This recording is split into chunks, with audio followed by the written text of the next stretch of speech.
نحمده ونصلي ونسلم على رسوله الكريم اما بعد فاعوذ باللہ السمیع العلیم من الشیطان الرجیم بسم اللہ الرحمن الرحیم۔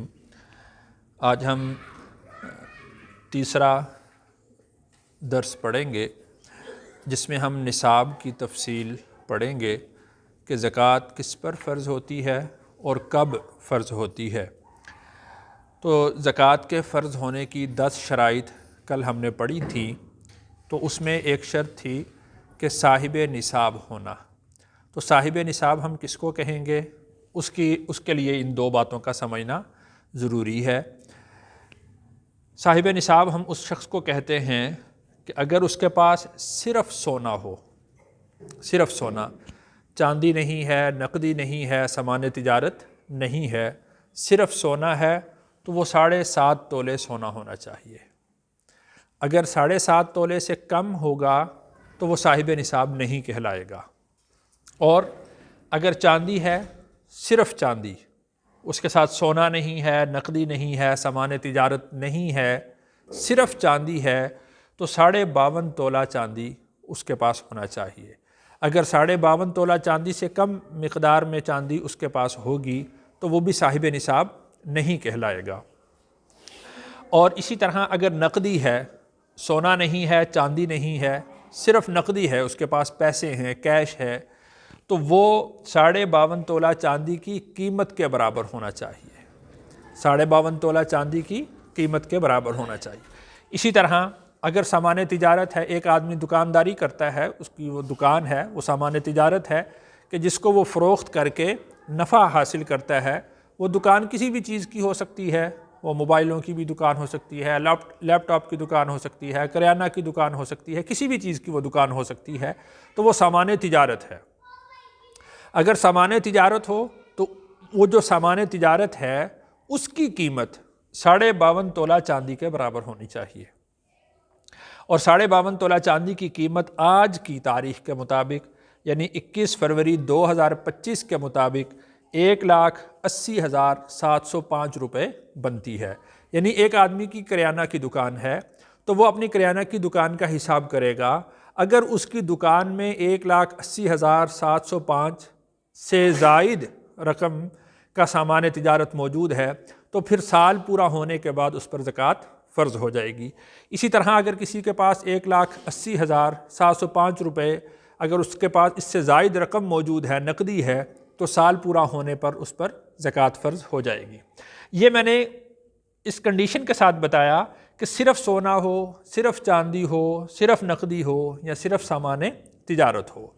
اس میں ایک تھوڑی سی بات وہ ذرا ٹیکنیکل ہے، اس کو یوں سمجھ لیں کہ اگر سونا 7.5 تولے نہیں ہے، 2 تولے سونا ہے، 4 تولے سونا ہے، اور اس کے ساتھ کچھ چاندی ہے یا سونا ہے اور کچھ نقدی ہے، سونا ہے اور کچھ سامان تجارت ہے، یعنی جب بھی کوئی 2 چیزیں آپس میں مل جائیں گی، سونے کے ساتھ چاندی مل جائے، چاندی کے ساتھ نقدی مل جائے، نقدی کے ساتھ سامان تجارت مل جائے، سامان تجارت کے ساتھ سونا مل جائے، یعنی جب 2 چیزیں مل جائیں گی تو اس کی قیمت کا حساب وہ چاندی پر آ جائے گا۔ میرا خیال ہے کہ میں بات سمجھا پایا ہوں کہ جب بھی کوئی 2 چیزیں آپس میں مل جائیں گی تو پھر اس کا نصاب یہ نہیں رہے گا، پھر 7.5 تولے سونا نہیں رہے گا، بلکہ اس کا نصاب کس کی طرف آ جائے گا؟ چاندی کی طرف۔ یعنی ایک آدمی کے پاس ایک انگوٹھی چاندی کی ہے اور اس کے پاس کچھ پیسے بھی ہیں، اب ان دونوں کو ملایا جائے گا، پیسوں کو اور انگوٹھی کی قیمت کو۔ اگر تو وہ 1,80,705 روپے تک پہنچتی ہے تو اور سال پورا ہو جائے تو اس پر زکوٰۃ فرض ہو جائے گی۔ 1 تولہ سونا، آج تو خیر 1 تولہ سونا کی بھی کافی قیمت ہے، اگر 1 تولہ صرف 1 تولہ سونا ہو تو اس پر زکوٰۃ نہیں ہے، لیکن اگر 1 تولہ سونا کے ساتھ تھوڑا سا چاندی مل جائے تو 2 چیزیں مل گئیں، تو اب وہ معیار سونا نہیں رہے گا، بلکہ پھر معیار کیا بن جائے گا؟ چاندی کی قیمت بن جائے گی۔ اور چاندی کی قیمت آج کیا ہے؟ 1,80,705 روپے۔ اسی طرح یوں سمجھ لیں کہ جو سامان تجارت ہے، سامان تجارت میں جو چیزیں قابل فروخت ہیں وہ اس میں سمجھی جاتی ہیں، بھلے وہ سامان تجارت وہ گاڑی ہو، بھلے وہ سامان تجارت میں پلاٹ ہو، مکان ہو، مشینری ہو، اگر سامان تجارت میں ہے تو پھر تو وہ زکوٰۃ کے نصاب میں شامل ہوگا۔ لیکن اگر ایک آدمی کی اپنی ضرورت کی گاڑی ہے، ضرورت کا موٹر سائیکل ہے، ضرورت کی کوئی بھی چیز ہے اور اس پر زکوٰۃ نہیں ہوگی۔ اسی طرح ملوں میں، فیکٹریوں میں جو مشینری ہوتی ہے وہ چونکہ سامان تجارت نہیں ہوتا بلکہ وہ کام کر رہی ہوتی ہے مشینری، اس پر کام ہو رہا ہوتا ہے، تو اس پر زکوٰۃ نہیں ہوتی۔ یعنی اصول یہ سمجھ لیں کہ کسی بھی قسم کی مشین پر زکوٰۃ نہیں ہوتی جب تک وہ سامان تجارت نہیں بنتی۔ مثال کے طور پر ٹریکٹر ہے، مثال کے طور پر تھریشر ہے اور کریشر وغیرہ، جس طرح جو بھی چیزیں مشینری جو بھی طرح کی استعمال ہوتی ہے تو اس پر زکوٰۃ نہیں ہوگی۔ لیکن اگر کوئی آدمی وہ کاروبار ہی ٹریکٹر کا کرتا ہے، وہ ٹریکٹر خریدتا ہے اور پھر آگے فروخت کرتا ہے، تو اب یہ ٹریکٹر کیا بن گیا؟ سامان تجارت، اب اس پر زکوٰۃ آئے گی۔ لیکن اگر ایک آدمی نے 2 3 4 5 ٹریکٹر رکھے ہوئے ہیں اپنی فصل میں، وہ یعنی کرتا ہے، کاشتکاری کرتا ہے، وہ ہل چلاتا ہے، تو اس پر زکوٰۃ نہیں ہوگی۔ اسی طریقہ سے ایک آدمی کے پاس 1 مکان ہے، 2 ہیں، 3 ہیں، اب وہ دوسرے 2 مکان ہیں وہ اس کی ضرورت سے زائد ہیں، لیکن وہ ان کو کرائے پر دیے ہوئے ہے اور ان کے کرائے سے آمدنی حاصل کرتا ہے، فروخت کرنے کے لیے اس نے نہیں رکھے، تو اس پر زکوٰۃ نہیں ہوگی۔ لیکن ایک آدمی نے انویسٹمنٹ کے لیے یہ مکان خریدا ہے کہ فروخت ہوگا تو میں جو ہے اس سے نفع حاصل کروں گا، ایک مکان خریدا، بیچا، پھر خریدا، پھر بیچا، تو اب وہ کیا ہو جائے گا؟ سامان تجارت بن جائے گا۔ تو اس چیز کو سمجھنا ضروری ہے کہ کسی بھی قسم کی مشینری پر، مکان پر، پلاٹ پر اگر اس نے اپنے پرپز کے لیے رکھی ہے، اپنی ذات کے لیے رکھی ہے، اپنے بچوں کے لیے لے کر رکھی ہوئی ہے، تو اس پر زکوٰۃ نہیں ہوتی۔ اگر اس نے اس پلاٹ کو، اس مکان کو فروخت کے لیے رکھا ہے، خریدا ہے انویسٹمنٹ کے لیے، اور پھر اس کو آگے فروخت کر دے گا، اس سے نفع حاصل کرے گا، تو پھر اس پر زکوٰۃ ہوگی، پھر وہ سامان تجارت بن جائے گا۔ اس کے بعد آگے ہے سال مکمل ہونے کی تفصیل۔ اس میں مثال یوں سمجھ لیں کہ 1 رمضان ہے، اس کو ہم اس طرح ایک شکل سے سمجھتے ہیں، 1 رمضان ہے اور یہ 0 ہے، اس کے پاس انویسٹمنٹ یہاں پر، اس کے پاس جو نقدی ہے وہ 0 ہے۔ اس آدمی نے محنت کی اور اس نے آہستہ آہستہ تھوڑا بہت پیسہ جمع کرنا شروع کیا۔ یہ کرتے کرتے یوں سمجھ لیں کہ 1 سال کے اندر، اگلے سال رمضان میں اس کے پاس رقم ہو گئی 52.5 تولے چاندی کی قیمت کے برابر۔ مثال کے طور پر آج کی قیمت لے لیتے ہیں 1,80,705 روپے۔ جب اس کے پاس یہ قیمت جمع ہو گئی، اب دیکھیے کہ اس سے پہلے یہ صاحب نصاب نہیں تھا، آج یہ صاحب نصاب ہو گیا ہے۔ جب یہ صاحب نصاب ہوگا اس دن سے اس کا یعنی جو سمجھ لیں کہ اس کی کلاس چینج ہو جائے گی۔ اس سے پہلے اس پر زکوٰۃ فرض نہیں تھی، زکوٰۃ کا حکم اس کی طرف متوجہ نہیں تھا۔ جس دن یہ صاحب نصاب ہوا ہے اس دن اس کی کلاس چینج ہو گئی، اب زکوٰۃ کا حکم اس کی طرف متوجہ ہو گیا، لیکن ابھی زکوٰۃ اس پر فرض نہیں ہوئی۔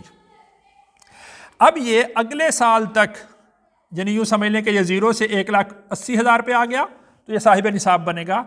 اب یہ پورا سال، 1 سال مکمل گزر گیا، اگلے سال کا 1 رمضان آ گیا، تو اب اس کو پر زکوٰۃ فرض ہوگی۔ مثال کے طور پر یہ 1 رمضان ہے 1442 کا اور یہ 1 رمضان ہے 1443 کا۔ اب ایک پورا سال گزر چکا ہے تو اس پر اب زکوٰۃ فرض ہوگی، اب زکوٰۃ اس پر فرض ہو جائے گی۔ اب اس کے وہ 2.5% کے اعتبار سے اس کی زکوٰۃ ادا کر دے گا۔ درمیان میں اگر اس کی رقم کم ہوتی ہے، زیادہ ہوتی ہے یا کم ہوتی ہے، اس کا اعتبار نہیں کیا جائے گا۔ کم ہو رہی ہے، زیادہ ہو رہی ہے، کم ہو رہی ہے، زیادہ ہو رہی ہے، اس کا اعتبار نہیں کیا جائے گا۔ آخر کا اعتبار کیا جائے گا کہ اگر آخر تک وہ صاحب نصاب رہا ہے تو پھر اس پر زکوٰۃ فرض ہو جائے گی۔ اگر بالفرض وہ آخر میں آ کر اس کا نصاب کم ہو جاتا ہے، مثال کے طور پر وہ جب یہ 1 رمضان 1443 آیا تو اس وقت اس کی اماؤنٹ کم ہو گئی، یہ یہاں پر کم آ گیا، یہ 1,80,000 کا چارٹ ہے نا جی، گراف میں 1,80,705 کا ہے، 1,80,000 سے کم ہو کر اب یہ آ گیا 1,70,000 پہ، 60 پہ، 1,50,000 پہ آ گیا۔ تو اب یہ صاحب نصاب نہیں رہا تو اب اس پر زکوٰۃ فرض نہیں ہوگی، زکوٰۃ نہیں ہوگی۔ ہاں اسی طریقہ سے اگر درمیان میں اس کی جو یعنی اس کا جو اثاثہ ہے وہ بڑھ جاتا ہے، 1 لاکھ سے بڑھ کر وہ 3 لاکھ پہ چلا جاتا ہے، تو چونکہ یہ صاحب نصاب ہو چکا تھا تو سال کے آخر کا اعتبار کیا جائے گا، درمیان میں جو کم اور زیادہ ہوتا رہا اس کا اعتبار نہیں کریں گے۔ جب یہ ایک دفعہ صاحب نصاب ہو گیا ہے، درمیان میں پیسہ کم زیادہ ہوتا رہا اس کا اعتبار نہیں ہوگا، جب سال مکمل ہوگا پھر دیکھا جائے گا، اگر تو وہ صاحب نصاب رہا تھا تو پھر اس پر زکوٰۃ فرض ہوگی، اگر وہ صاحب نصاب نہیں رہا تھا تو پھر اس پر زکوٰۃ فرض نہیں ہوگی۔ صاحب نصاب ہونے کے لیے یا تو یہ ہے کہ جو ابتدائی رقم ہے اس وقت جو 52.5 تولے چاندی کی قیمت ہوگی، سال گزرنے کے بعد چونکہ اس میں تبدیلی آتی رہتی ہے تو اس وقت کی قیمت کا اعتبار کیا جائے گا، تو اس پر زکوٰۃ فرض ہو جائے گی، اور اگر اس سے کم ہو جاتی ہے تو زکوٰۃ فرض نہیں ہوگی، اور اگر اس سے زائد ہو جاتی ہے تو زائد رقم کو بھی شامل کیا جائے گا، اس لیے کہ اس کی کلاس چینج ہو گئی تھی، یہ صاحب نصاب ہو گیا تھا۔ اب جتنی بھی اماؤنٹ ہوگی سال کے آخر میں اس کے پاس، اس پوری پر زکوٰۃ فرض ہوگی۔ ہاں البتہ اس میں ایک بات سمجھنے کی وہ یہ ہے کہ بالفرض اس نے دکان چلائی، اس کے پاس پیسہ آ گیا، تھوڑا تھوڑا پیسہ کر کے جوڑا، اس نے جوڑنے کے بعد یہ صاحب نصاب ہو گیا، اب 1,80,000 میں کریانہ کی چھوٹی سی دکان بن سکتی ہے۔